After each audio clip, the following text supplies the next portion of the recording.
Good morning, everyone. I'm Megyn Kelly. It's Monday, August 18th, 2025, and this is your AM update. Critics of President Trump are always going to find something to criticize. You don't even pay attention to it anymore. Team Trump making the rounds on Sunday, combating Democrat and media narratives, suggesting Friday's summit with Russian President Vladimir Putin failed, while the next step toward peace in Ukraine takes place today at the White House in a meeting with Ukrainian President Zelensky and more. I fell on the floor, and I said as I got up, I couldn't find my son. Investigators unable to rule out foul play in the disappearance of a 7-month-old California baby whose parents say he was kidnapped. And Hurricane Erin, the first Atlantic hurricane of 2025, on a wild ride in the Caribbean, tracking where the powerful storm is headed next. All that and more coming up in just a moment on your AM update. I've been talking a lot about Riverbend Ranch lately because I love their steaks. Those Riverbend Ranch steaks are something else. Riverbend Ranch has taken Black Angus beef to a whole new level. Did you recently hear RFKJ, head of the Maha movement, saying really all he eats is red meat and fermented products? Hello, Riverbend Ranch has got you covered. For the last 35 years, Riverbend Ranch has been creating a very elite Angus herd by using ultrasound to select genetically superior cattle with a focus on flavor and tenderness. When you buy from Riverbend Ranch, you're not only supporting the 64 cowboys and cowgirls and their families who work on the ranch, but you're also supporting over 260 other U.S. ranches and the hundreds of American families who work on them. It is born in the USA, raised in the USA, and processed in the USA. It is aged to perfection for 21 days and shipped directly from the ranch to your home. This is not your average Black Angus beef. So order from riverbendranch.com. Use the promo code Megyn for $20 off your first order, and let me know what you think. riverbendranch.com, promo code Megyn. President Trump continuing to take the lead in high-stakes diplomacy today, meeting with Ukrainian President Volodymyr Zelensky and other European heads of state at the White House, days after a landmark summit with Russian President Vladimir Putin in Alaska on Friday. Today's meeting marking Mr. Zelensky's first return to the White House since that infamous Oval Office clash back in February. A quick reminder of how that went. Mr. President, with respect, I think it's disrespectful for you to come into the Oval Office and try to litigate this in front of the American media. You're gambling with World War III.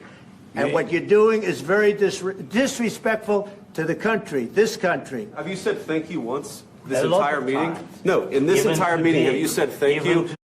The result, lunch canceled, a rare earth minerals business agreement between the U.S. and Ukraine delayed for a couple of months, potentially delaying the prospects of a peace deal. This time around, several European leaders making the trip to Washington. European Union Commissioner President Ursula von der Leyen, UK Prime Minister Keir Starmer, German Chancellor Friedrich Merz, French President Emmanuel Macron, Finnish President Alexander Stubb, Italian Prime Minister Giorgia Meloni, and NATO Secretary General Mark Rutte. President Trump expected to meet for bilateral talks with Mr. Zelensky alone before the entire group takes part in a discussion.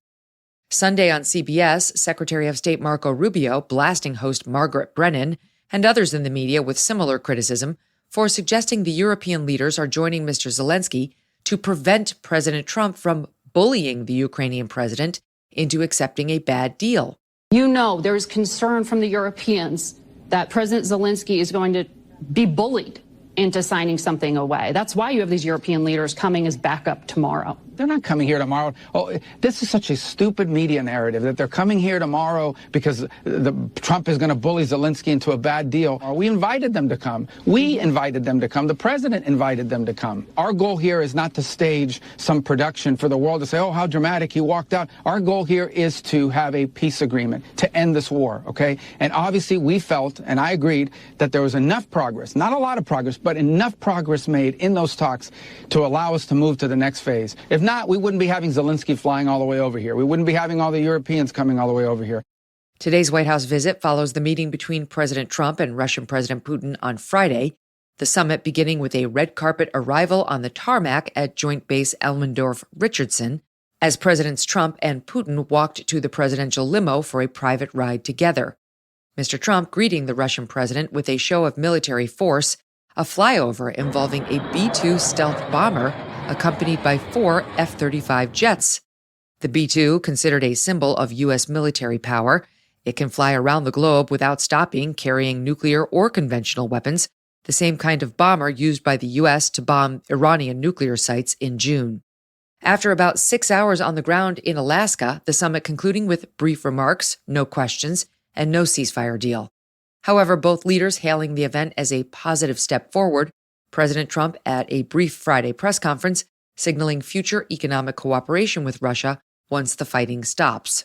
And I will say that I believe we had a very productive meeting. There were many, many points that we agreed on, most of them, I would say, a couple of big ones that we haven't quite gotten there, but we've made some headway.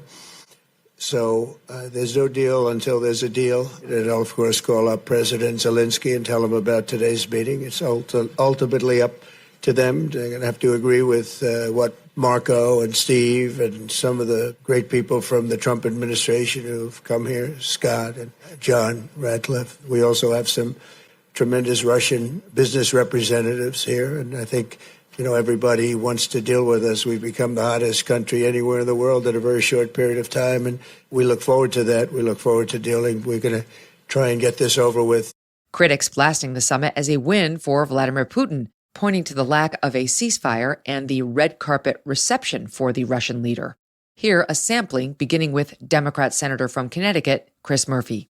That meeting was a disaster. It was an embarrassment for the United States. It was a failure. Putin got everything he wanted. Trump's number one priority is just keeping his friend Vladimir Putin happy. I don't know if Donald Trump is or is not a Russian asset. He certainly acts like one. It looked like Putin was in control of this summit. What happened on Friday was a historic embarrassment for the United States. This is what Putin wants. He wants to be seen as an equal of the U.S. president. He made no concessions. Russia has not changed its positions on the Ukraine war 1 inch. That last soundbite from President Obama's former Deputy National Security Advisor, Ben Rhodes, whose boss was once caught on a hot mic telling then Russian President Dmitry Medvedev he'd have, quote, more flexibility with Russia after his 2012 re-election. Team Trump countering the critics. Special Envoy Steve Witkoff, who participated in the summit, hitting the Sunday shows, outlining multiple concessions the Russians are willing to make, including accepting U.S. security guarantees for Ukraine, which Mr. Witkoff calls, quote, game-changing.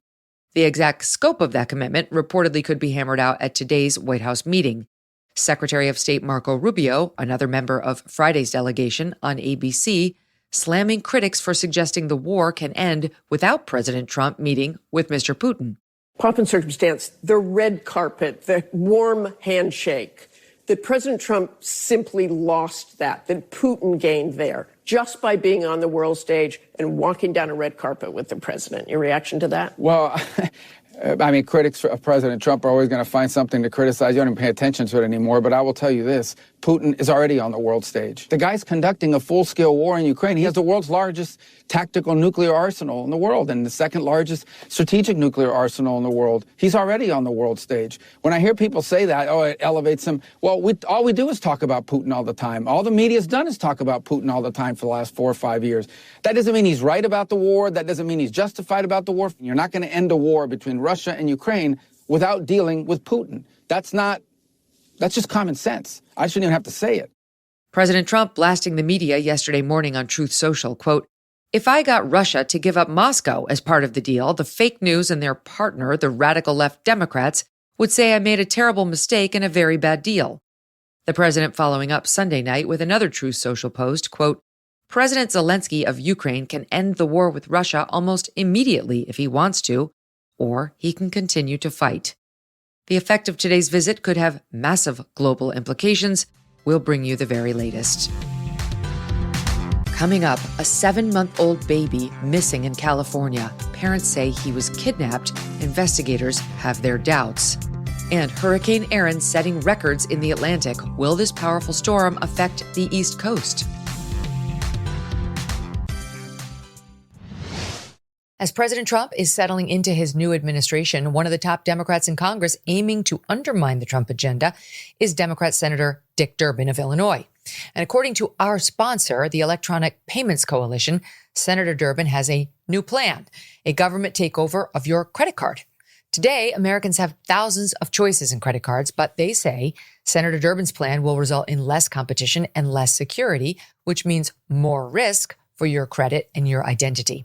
You can learn more for yourself at guardyourcard.com. And you could consider telling your senators to stop Dick Durbin's government takeover of your credit card before it's too late. California's San Bernardino County Sheriff's Department announcing on Saturday it is unable to rule out foul play in the Thursday disappearance of 7-month-old baby Emmanuel Haro. Baby Emmanuel's mother, Rebecca Haro, originally reporting the baby missing around 7:47 p.m. Thursday evening, telling authorities she was changing her son's diaper in a sporting goods store parking lot in Yucaipa when an unknown male attacked her. Haro, sporting a black eye, recounting her story to Los Angeles' ABC7 on Friday. I fell on the floor, and I said as I got up, I couldn't find my son. I got him out of the car seat, and I laid him down and so I could get his diapers ready. And somebody said, "Hola," and that's all I remember. And I saw white, and a hearing sound. I fell on the floor, and I said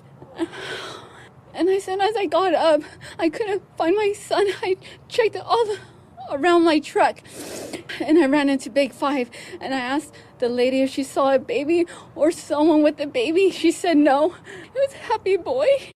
K-9 teams and helicopters deploying, deputies from San Bernardino and Riverside counties conducting an extensive search that night, yielding no results. Police have not yet said whether there is any relevant camera footage from the alleged scene. Authorities searching the couple's home on Saturday, reportedly bringing cadaver dogs. It is unclear if evidence was recovered. The Sheriff's Department releasing a statement on Saturday morning that reads in part, Rebecca was confronted with inconsistencies in her initial statement and declined to continue with the interview. At this point in the investigation, investigators are unable to rule out foul play in the disappearance of Emmanuel. Investigators will continue their investigation to locate Emmanuel Haro. The statement did not name the mother, Rebecca, or the father, Jake, as suspects, nor did it expand on what inconsistencies they found. We asked the Sheriff's Department on Sunday if it remains the case that they have no suspects, but have not received a response. On Saturday, the Uvalde Foundation for Kids, a national child advocacy and violence prevention group, announced it was withdrawing its search teams and reward offer for Emmanuel, saying too much is missing in this case, and noting, quote, the inconsistencies in the details and the sudden decision by the mother to end communication with law enforcement.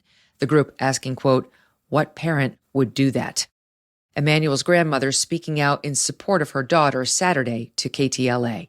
Tonight, the grandmother has confirmed to us that the couple is no longer cooperating with investigators and has lawyered up just hours after they made that desperate public plea for their son's safe return. They're not going to hurt that baby. That couple were just homebodies. The grandmother also says investigators asked her daughter to take a lie detector test, but her husband said no until they had a lawyer. She's just going crazy. She can't handle it anymore. And we have learned tonight that the baby's father does have a criminal record. The Orange County Register reporting Mr. Haro has a June 2023 conviction for child cruelty stemming from a 2018 arrest. He was scheduled to 180 days in jail and 48 months of probation and is scheduled to appear in court in early September for an alleged probation violation. The grandmother also noting a 2-year-old child had been moved out of the home, though it is unclear if that choice was made by parents or mandated by authorities. Also unclear if and how many other children live in this house. Haro originally telling investigators she went to a sporting goods store to purchase a mouthguard for her stepson, who plays youth football. Authorities have yet to activate an Amber Alert, saying the criteria has not been met with no suspect or vehicle description. Baby Emmanuel said to weigh about 21 pounds, approximately 24 inches tall, brown hair, brown eyes, and is said to be cross-eyed. He was last seen wearing a black Nike onesie. Anyone with information about Emmanuel's disappearance is asked to call 911 or the San Bernardino Sheriff's Department at 909-890-4904. Hurricane Erin, the first Atlantic hurricane of 2025 and the fifth named storm, on a wild ride through the Caribbean. Erin at one point reaching a Cat 5 level hurricane, the fiercest designation, but as of Sunday night downgraded to a Category 3 with sustained winds of 125 miles per hour, centered just over 310 miles northwest of San Juan, Puerto Rico. The Hurricane Center predicting the storm will continue to fluctuate in size and intensity. The 5 p.m. advisory warning, quote, Erin is likely to remain a dangerous hurricane through the middle of the week. While its maximum winds diminished, the storm's overall size grew. The Hurricane Center reporting Saturday night that Erin was experiencing an eye wall replacement cycle, where the storm becomes so powerful and its eye wall so intense that a new eye wall forms, enlarging the radius of the storm's eye, ultimately strengthening the storm potentially. Hurricane Erin still expected to avoid a direct landfall, passing north of Puerto Rico, then curving northeast into the open Atlantic between the East Coast and Bermuda. But the Hurricane Center warning Erin could still produce life-threatening rip currents along the Bahamas, the U.S. East Coast, Bermuda, and all the way up to parts of Canada over the next several days. Turks and Caicos and the southwest Bahamas bracing for tropical storm conditions today. Nearly all of St. Thomas Island reportedly losing power with scattered outages throughout the rest of the U.S. Virgin Islands. Erin making the history books, jumping from a Cat 1 on Friday morning to a Cat 5 in just over 24 hours, one of the fastest intensifications ever recorded in the Atlantic. Fox Weather's Michael Estime with more on the record-breaking nature of this storm. We went from what was a little kitten to a big ferocious tiger in literally 24 hours. This was yesterday at about 11 o'clock in the morning, 75 mile per hour winds, and we ramped those winds up by nearly 90 to 95 miles per hour in just 24 hours. We literally call that, quote, rapid intensification. That, though, is when you see winds increase by 35 miles per hour in 24 hours. This was 90 plus miles per hour in 24 hours. So almost a super rapid intensification is what we're calling it. This marks the fourth straight season with at least one Category 5 hurricane. AccuWeather forecasters tracking two other potential systems, one with a low chance of development, the other with a medium chance. Peak hurricane season is in September. The full season extends through November. And that'll do it for your AM update. I'm Megyn Kelly. Join me back here for the Megyn Kelly Show, live on SiriusXM Triumph Channel 111 at noon East, on youtube.com/Megyn Kelly, and on all podcast platforms.